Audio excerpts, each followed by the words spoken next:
ержетіп келе жатқан жиенін Төле би сынамақ болған екен. Алыстан сәлем беруге арнай келген Ескелді әбден кәрілік жеңген нағашы атасына: «Армысыз ата, таудан аққан бұлағым, жауға шапсам ұраным, сыйынсам да Аллаға өзіңді айтып тұрамын. Алты алаштың өрісің, халқымыздың төрісің, өзің ғана табасың, әрбір істің желісін», деп сәлем берген екен. Жақын жолдастарын ертіп сонау сыр бойынан Қазығұрт етегіне арнайы келген жиеніне риза болғаны сонша, бірден өбектемей ақыл есінің қаншалықты толысқанын байқау үшін: «Досың қайда, дұшпаның қайда?» деп сұрақ қойыпты Төле би. Ескелді сұқ саусағымен жүрек тұсын нұқыпты да аузын ашып тілін көрсетіпті. «Жақсылық пен жамандықтың тұрағы қайда?» деп сұрағанда Ескелді оң иығымен сол иығын көрсетіпті. «Білікті адам қандай, ақымақ адам қандай?» деп сұрағанда Ескелді күн көзіне күн салып қарап алысқа үңіліпті. Содан кейін көз жұмып төмен қарапты. Сонда қарт би «Түсіндім» дегендей басын изеп: «Балам, қолыңды жайшы» депті.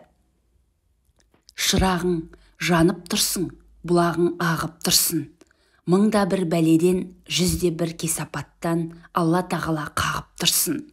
Жазың жайлы болсын, қысың майлы болсын, отын суың сайлы болсын, саған қастық ойлағанның көкірегіне қайғы толсын.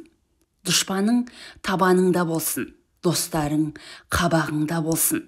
Маңдайыңда жұлдыз болсын, таңдайыңда бұлбұл болсын» депті. Қонақтар бой жазып сыртқа шыққанда жолдастары: «Достарың кім, дұшпаның қайда?» дегенде «Неге жүрек тұсын нұқып, неге аузыңды ашып тіліңді көрсеттің?» деп сұрағанда Ескелді: «Қаста, дұшпанда, доста адамның өзінен.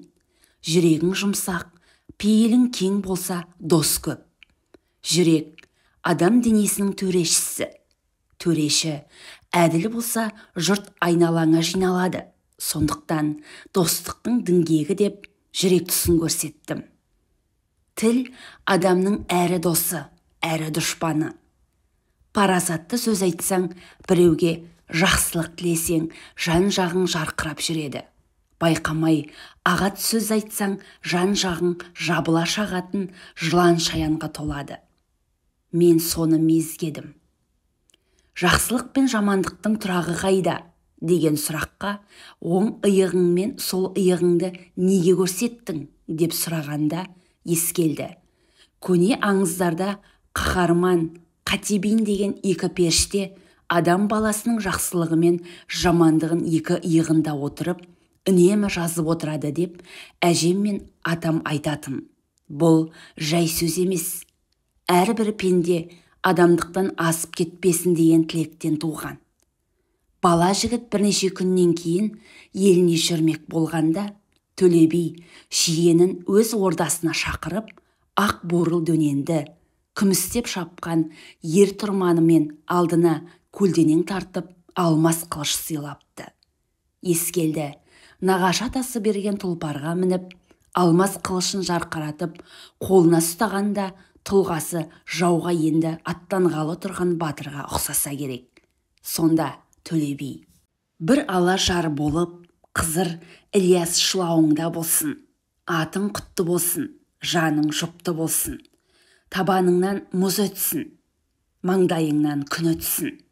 Үйің ырысқа толып, төріңе қызыр түнесін. Ғайып ерен 40 шілден жан-жағыңнан қолдасын. Мұратың халық болсын, алдың жарық болсын» деп бата беріпті.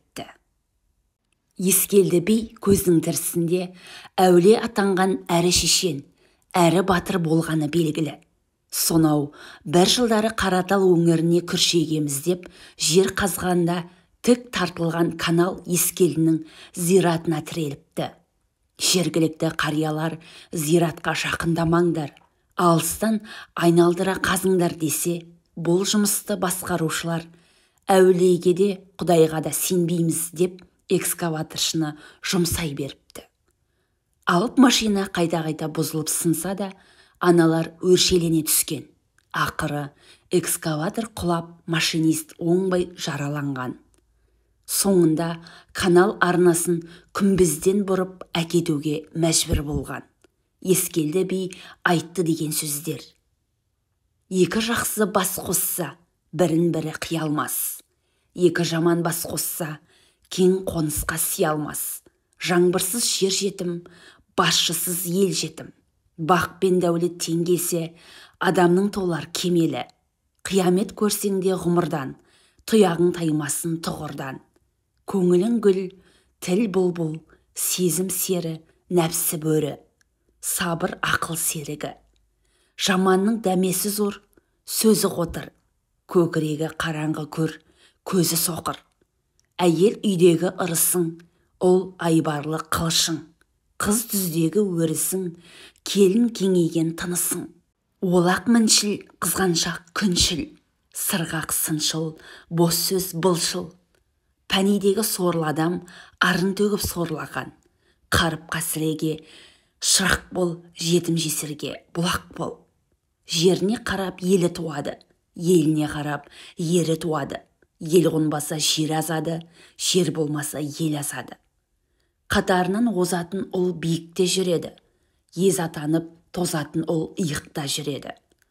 Ақылды елді оздырады, ақылсыз өзін өзі тоздырады. Изерліктің белгісі кеуде соғар керлер, өсекшілдің белгісі сөзі жылман көрінер. Жаман болса алғаның, даудамайда қалғаның. Өмірдің көріп жалғанын тарылады жан жағың.